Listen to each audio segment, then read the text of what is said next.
Good afternoon, grade 8. Welcome to this technology lesson. It's a revision lesson, and we'll be looking at the items that we'll be preparing for our assessment.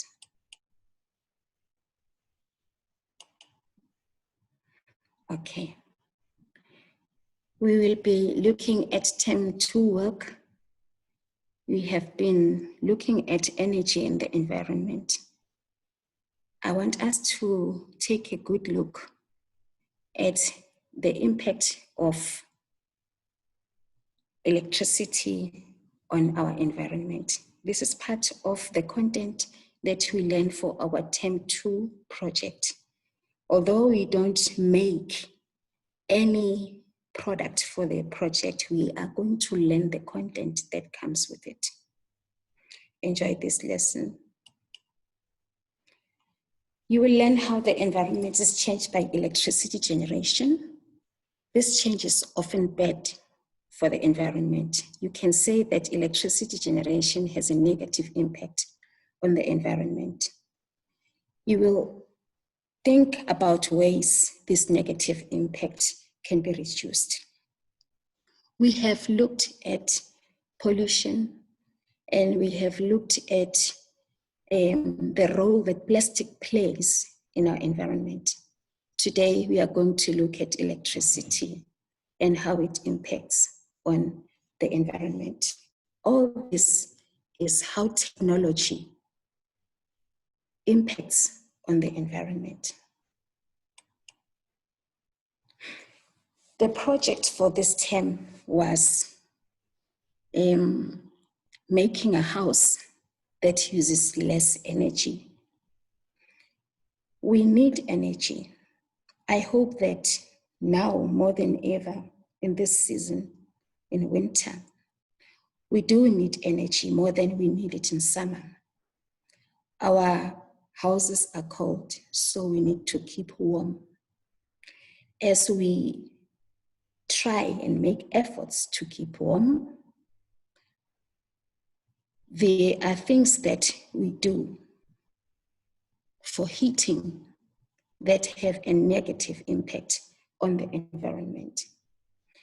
For example, burning wood or gas for energy has a negative impact on the environment.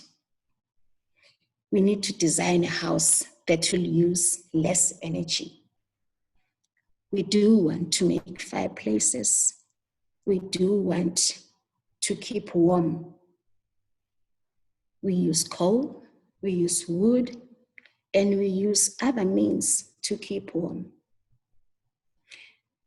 Except for keeping warm, there are other uses we have for fuels, like cooking and other things.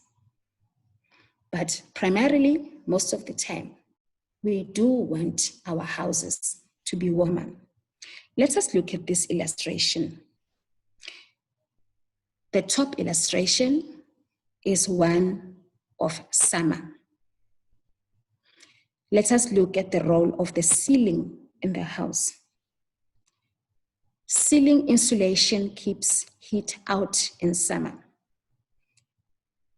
Maybe you might have seen that roofs have insulation. What is an insulator? An insulator is a material that has low or no thermal conductivity. Such materials are put in the roof to insulate the house so that the house doesn't lose heat in winter. Now, the ceiling in this house, illustrated in the above illustration, it has insulation, and the insulation keeps heat out in summer so that the house is cool in summer. As you can see, those yellow sun rays, they are kept outside the house. And the green tree suggests that the season is summer. The bottom illustration shows a different season, which is winter. Now, in winter, you don't see the green leaves of the tree. So the sun rays get into the house and the ceiling insulation keeps the heat inside in winter. I guess that tree was an obstruction for the sun rays. But now you see that with that arrow facing north, now you have your sun rays coming into the house and the house is kept warm. This is an ideal house because we do want our houses to be cool in summer and to be warm in winter, so that we do not make much of an effort to warm up ourselves in winter. Now, for the project, we normally engage in the design process.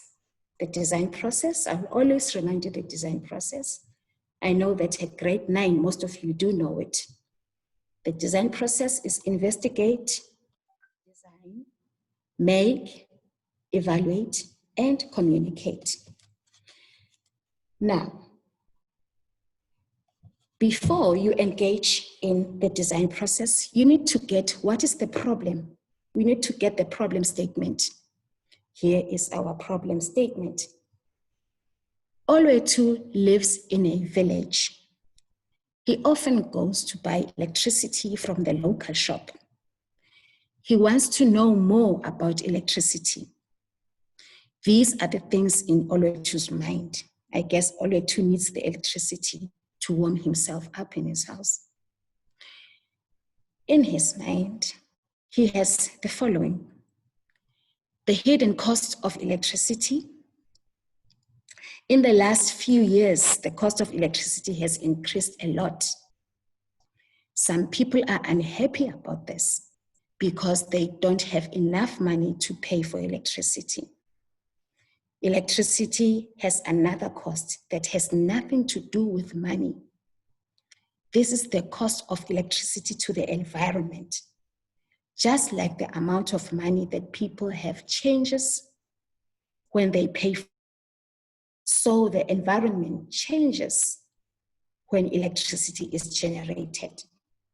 This problem statement that we have just read here highlights two costs of electricity: the financial cost, which includes money, and another cost, the cost of electricity to the environment. Let us see. We are investigating the cost of electricity on the environment. What you see in this illustration is our character, that boy Oluetu. He has gone out to investigate the power station. Where does electricity come from? Already, before we can engage on this illustration, you can already see a lot of emissions from the power station that go up into the atmosphere. You see those big chimneys, they emit smoke. And those big coolers on your right, they emit steam. There are people alongside a truck. If you can look at that truck, you can identify what is carried by this truck. Who can tell me? What do you see inside that truck at the power station? What is it that you see there? It's coal. Very good. Lesedi, Lizen, Natalie, Tyrese. In the picture, Natalie, you see what? A truck, and what you see there is coal inside the truck. Now, Oluwethu is seeing all these things that you are seeing. Those people that we see outside the buildings, who are they? They are most probably workers at the power station. Now, we are very interested in that which is carried by the truck. And we have all correctly said it is coal. Now, we'll see what is the purpose of that coal. All right, when Oluwethu was at the power station, because he was here to investigate, he went inside the power plant. He met a technician. A technician told him how a coal-fired power plant works. He found a technician who explained everything to him.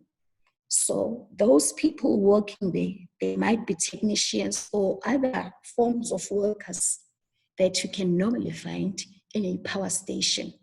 So we are going to learn everything that the technician explained to Oluwethu. Let us hear what the technician explained.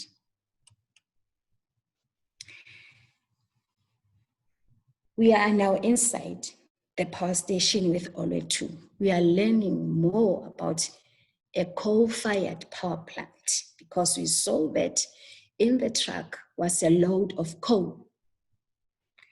A coal-fired power plant has the following: a generator, a cooling tower. The cooling tower uses air to cool the steam that comes out of the turbine. This makes the steam condense into water, which is then reused. Only a little bit of steam is released from the top of the tower. A furnace where the coal is burnt. A furnace is like a big fireplace, right? That's a furnace. A filter to remove ash and soot particles so that they are not released into the air. A chimney releasing carbon dioxide into the atmosphere. A turbine, a boiler tank where the water is changed into high pressure steam.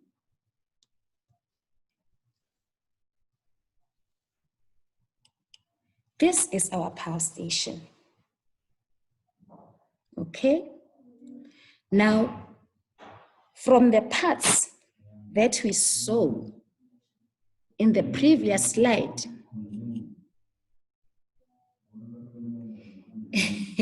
yes, Oluwethu wants to know, because Oluwethu is engaged in the technological process now, in the design process.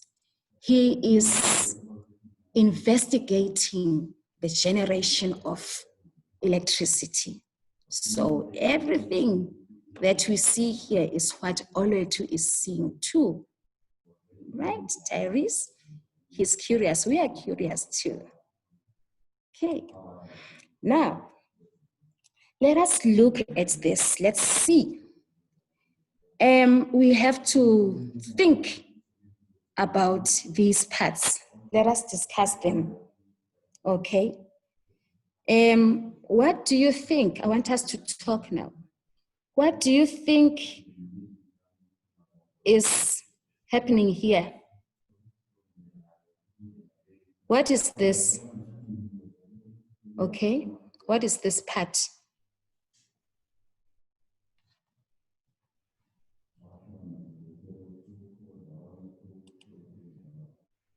Coal burning is the furnace. Yes, very good. That is the furnace. It's coal burning. Okay, so the coal is burning. This is the coal, and this is the furnace. Okay, because we saw here that there is a furnace where the coal is burnt. Okay, Right, let me see. What is it that you see here? What can you call this feature of the power station?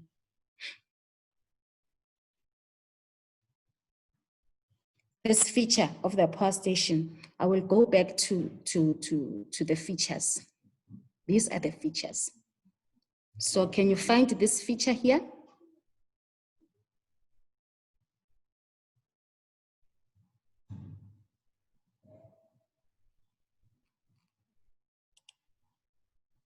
It's the turbine. Very good, Lesedi. It's the turbine. All right. This is the turbine. Let us hear what the function of the turbine is. Okay. The turbine, it is where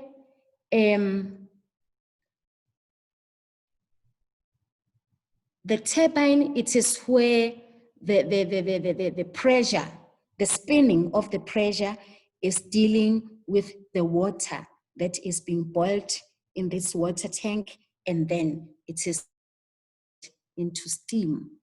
Okay, that is done by the turbine.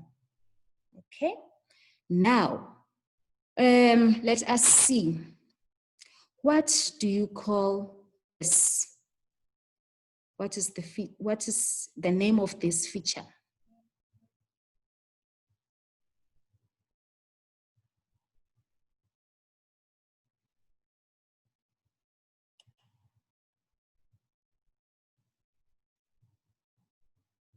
Okay, let me go back to this big feature. This. What do you call this?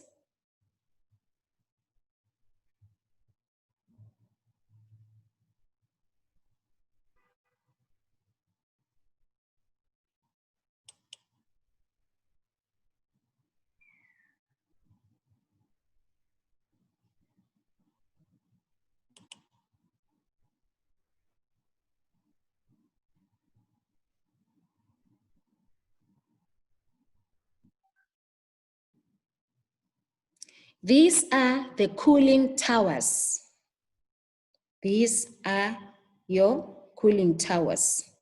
What is their function? This tower uses air to cool the steam that comes out of the turbine. This makes the steam condense into water, which is then reused.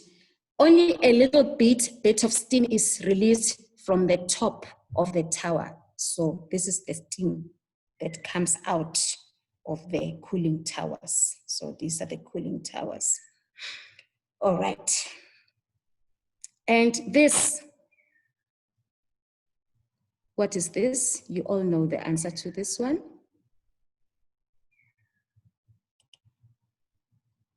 It's the chimney. What is the chimney doing? Let's look at the chimney here. A chimney is releasing carbon dioxide into the atmosphere. I think this is where our primary problem lies with the power station. The carbon dioxide that is being released into the air. The boiler tank, where's the boiler tank? Here is the boiler tank, okay? Obviously the boiler tank will be above the coal, all right? So these are electric pylons that you see on the street. We all see this when we drive around on the street. And this should be a converter, although it's not labeled here. It should be a converter. Remember that a transformer, not a converter, a transformer. The transformers, they stage down the voltage of electricity that comes from the power station. It is distributed to industries. Industries deal with a different amount of voltage than the houses. You know, your house doesn't take as much voltage as an industry can take, etc., etc. But from the power station, there are transformers. Transformers everywhere. Like at the substation, there are a lot of transformers there which are transforming, are staging down the amount of the power that is generated at the power station. Okay, so that is basically what a power station looks like inside. So the number 1 is the turbine, you are correct. 2, the cooling tower. 3, the boiler tank, the furnace, the generator, the chimney, filter to remove ash and soot. Let's look at the filter. This is the filter. It's the filter to remove ash and soot. Okay, otherwise, the whole area where the power station is would be dirty from all the soot and ash if there wasn't any filter in the chimneys. Okay, right. The generator, here is the generator, number 5, okay? After the turbines, there's the generator. Then after the generator, the power goes to the transformers, then it goes to the electric pylons. So we studied the electric pylons when we did structures. The electric pylons themselves are just frame structures that are supporting these wires, these big wires that are sending out, transmitting, yes, that's the correct word, transmitting electricity from the power station to the different users. Okay, so Oluetu is seeing all this and the technician is explaining. So let us look at the process of generation of electricity. How is the electricity generated? The technician in the power plant explained the process to Oluetu. Right, so this is the process. Let us hear what the technician had to say to Oluetu.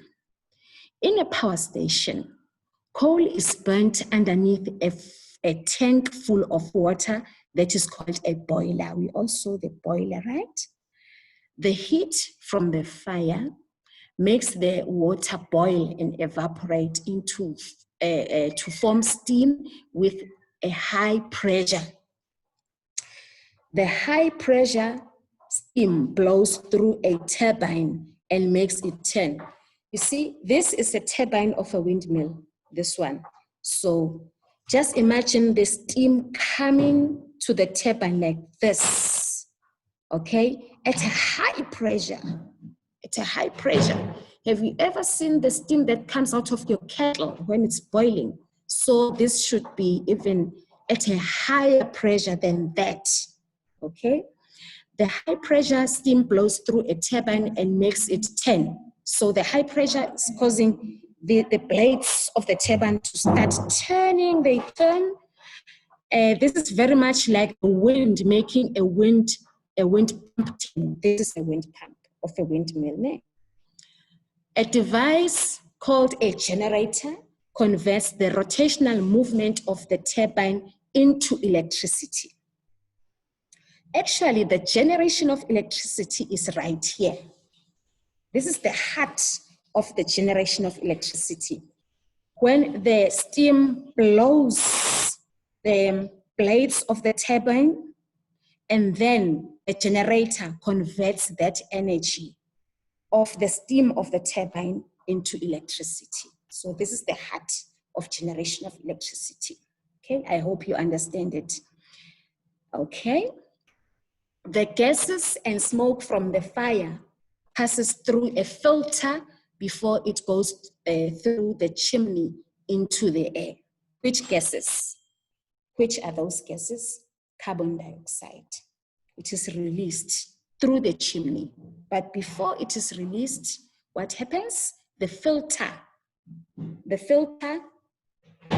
prevents passing through of soot and ash. Where does the soot and ash come from? From the coal. Okay? The gases and smoke pass through the fire, the gases and smoke from the fire passes through a filter before it goes through the chimney into the air. The filter removes most of the ash and soot particles so that there is only little bit of smoke that comes out the top of the chimney. So that's why you see two emissions. An emission of steam here from the high pressure steam that goes past the turbines, and then the steam is released through this pipe, it goes to the coolers. On this side, you have another emission, the burning coal, and there's a lot of smoke, as you can see there, but it is sifted. Just imagine a sieve. The filter is like a sieve, so that we have some smoke, a little bit of smoke being released into the air, and with a gas that we call carbon dioxide. Okay. So that is what the technician explained. Okay. How generation of electricity impacts on the environment? Let us see. What you have, okay, under the boiler is this. Okay, but in this case, it's logs being burnt there. In a power station, it is coal. Okay, so we have a question. Can mass disappear to nowhere? You burn this and you have this. What is this? After you have burnt your coal or your wood, what is it that you are left with? Ashes. Ashes, yes. What do we do with the ashes?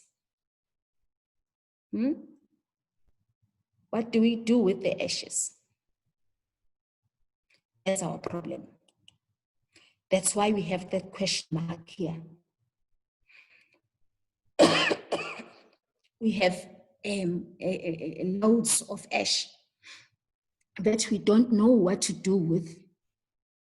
Have you ever seen when you are driving around in industrial areas, you see heaps of ash?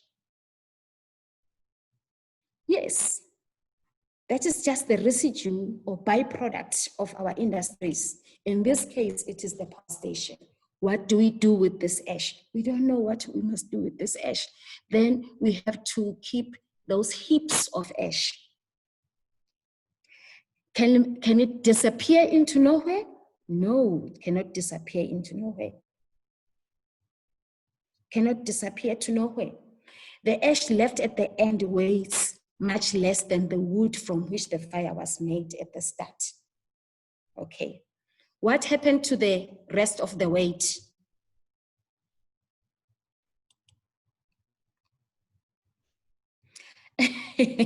Natalie, you cannot eat ash. You cannot eat ash. I know there are some products that some industries try and do with the ash, but then we have to be responsible with every industrial activity that you engage in. There must be responsibility. That is one of the things that we learn in technology. Responsibility and ethics. Okay? So that is the problem of technology and the environment. Let us look at carbon. We made mention of carbon dioxide. It's one of the things, okay, we have talked about ash. We don't know, we have to dump the ash. Carbon, another byproduct of the power station, we said is carbon dioxide that is being released into the atmosphere. Now let us look at carbon. What is carbon? Wood, coal, paraffin, gas, and oil are some of the substances that you can burn to create heat. Okay. So they are called fuels. All these fuels contain carbon. Let me tell you a secret. Even the tip of your matchstick has the active ingredient in it that is carbon.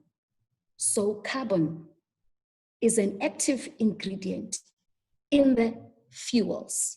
Carbon is one of the main building blocks from which plants and materials are made. These building blocks are very small and it is impossible to see them with your eye. So it's things that are examined in the laboratories and they are microscopic.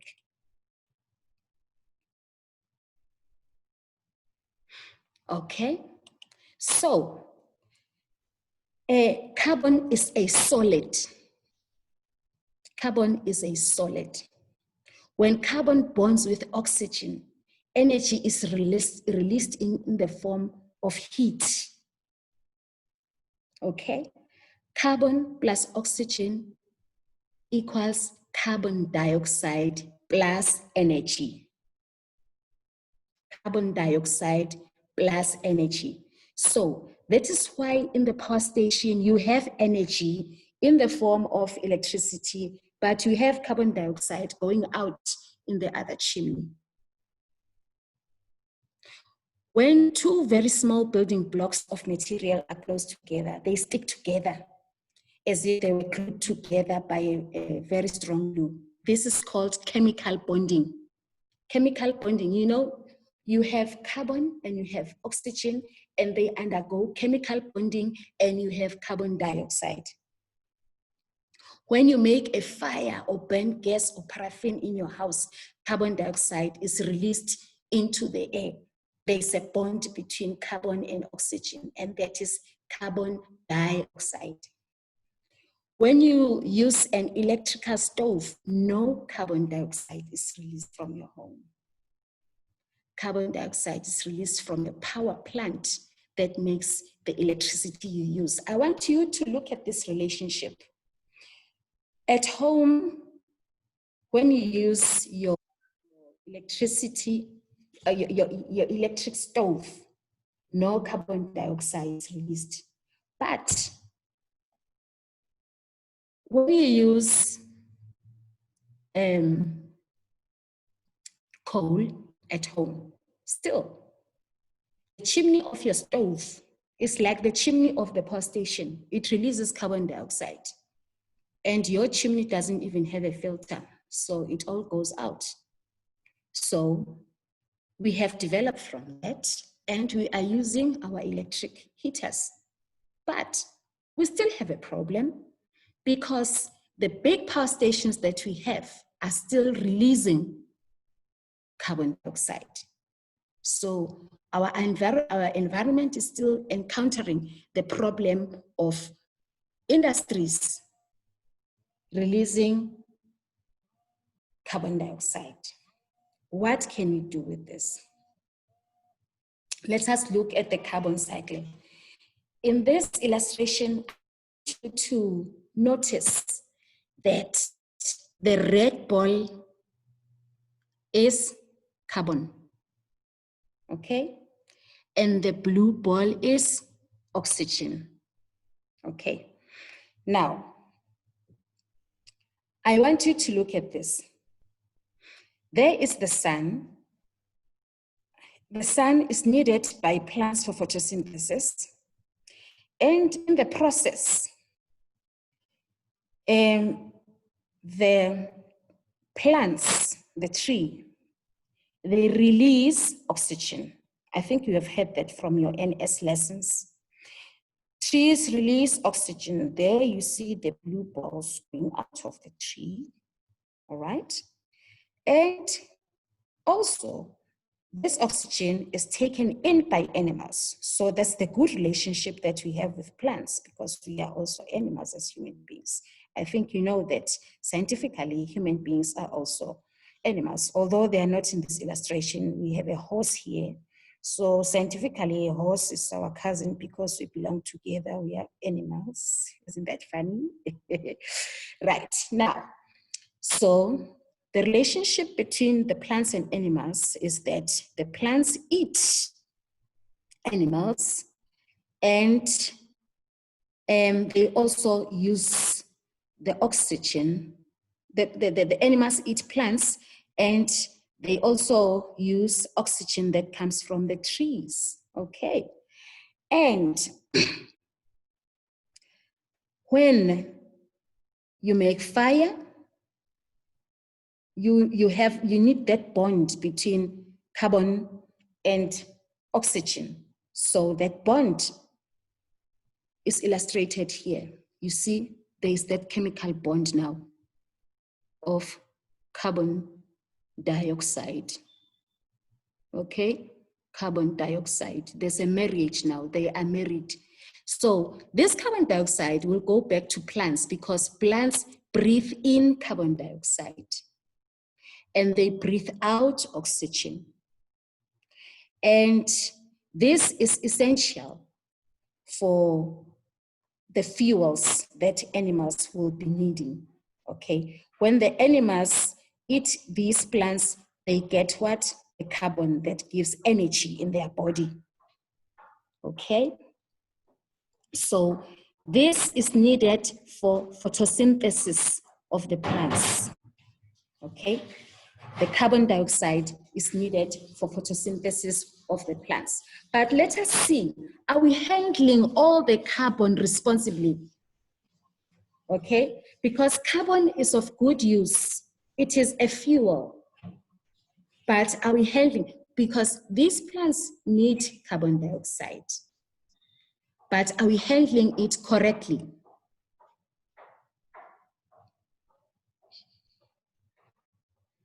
Okay. Asanda, ashes fight alga. Oh, they fight what? Algae. Clean up stains on your driveway if it's black, polish metal, it takes nails away from your garden, it mends your soil, absorbs odors. Yes, it's true, Asanda, but are we using all the ash that we produce for these purposes? We still have heaps of ash lying around. We do put it to good use, but we don't use it all. Most of it still lies around in heaps, okay? So we have good use for carbon dioxide. It's essential, but don't we have an excess?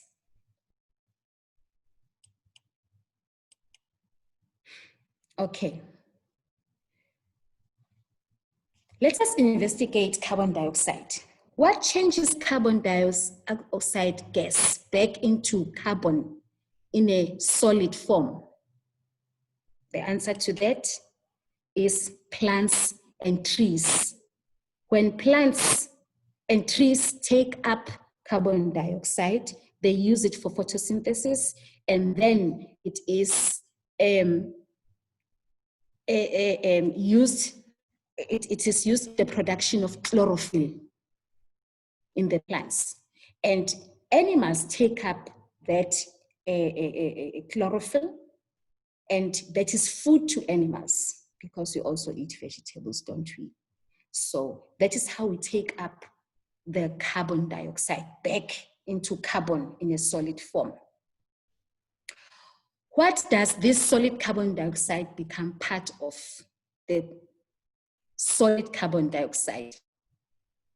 It is part of wood, leaves, and stalks. That is where you find the carbon, the solid carbon, not the gas. Okay, you know matter has different states. So the carbon, the solid, we find it in wood, leaves, and stalks. Can you see carbon dioxide rising from a fire? This one is funny. Let me look for your responses. Can you actually see carbon dioxide rising from a fire and you say, I'm making a fire. There's carbon dioxide. Let me hear what you have to say. I'm looking for your responses. Lesedi, you can't see it. What is it that you see? Zamogushe, yes, you cannot see it, my children. But what is it that you can see? Because you cannot see carbon dioxide with your eyes. But what is it that you see? You see fire and you see smoke. You cannot say, this is carbon dioxide that I see, all right? Can you, the answer is no, the smoke you can see is made up of ash and burnt carbon. People use fuel for light and heat. What else do they use fuel for? What else do you use fuel for?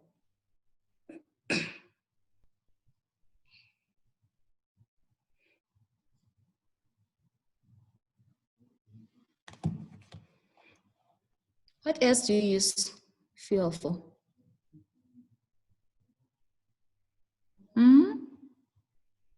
Uses of fuel. Yeah, yes, fuel in different forms for car, vehicle. The fuel for that is petrol, diesel. Right, that's correct. Okay. What do we use fuel for? For transport, for manufacturing, we use fuel. Okay. So it is also used in the industries, in other words. So we do need fuel. We do need carbon. But we have to look at its impact on the environment. Polymers are plastics, yes. Polymers, fertilizers, foam. Foam is also, I don't know what you're talking about. I don't know which foam you're talking about here, but foam also falls under polymers. Good. Building blocks, proteins, deforestation, cementing, casting molds. Yeah. So we have we need carbon, but whatever we need of carbon, we must treat it responsibly. We must be very responsible with that carbon, because let us look at this, the greenhouse. Below is a picture of a greenhouse. Greenhouses keep plants warm in winter by using the energy of sunlight. It lets the energy of sunlight come inside, but does not let the same amount of energy go outside again. Okay? You have seen this probably in some houses and some farms. You can find this, or in nurseries, you can find the greenhouses. Therefore, it is warmer inside a greenhouse than outside. Greenhouses can be made from glass or plastic. Okay, if you have ever gone to the nursery with your parents to get some plants for your garden, you probably have seen something like this with plants inside. That's what we call a greenhouse. So it has an insulating effect. The material from which it's made is an insulator. It has poor thermal conductivity. So what is the greenhouse effect? The layer of air around the earth is called the atmosphere. The atmosphere is around the earth. It is a little bit like the glass plastic covering of the greenhouse, okay? It lets the energy of sunlight in, but does not let the same amount of energy escape again. This is called the greenhouse effect. I think God created this the atmosphere to keep us warm or to protect the earth. If this did not happen, it would be freezing cold every night. So good God, they created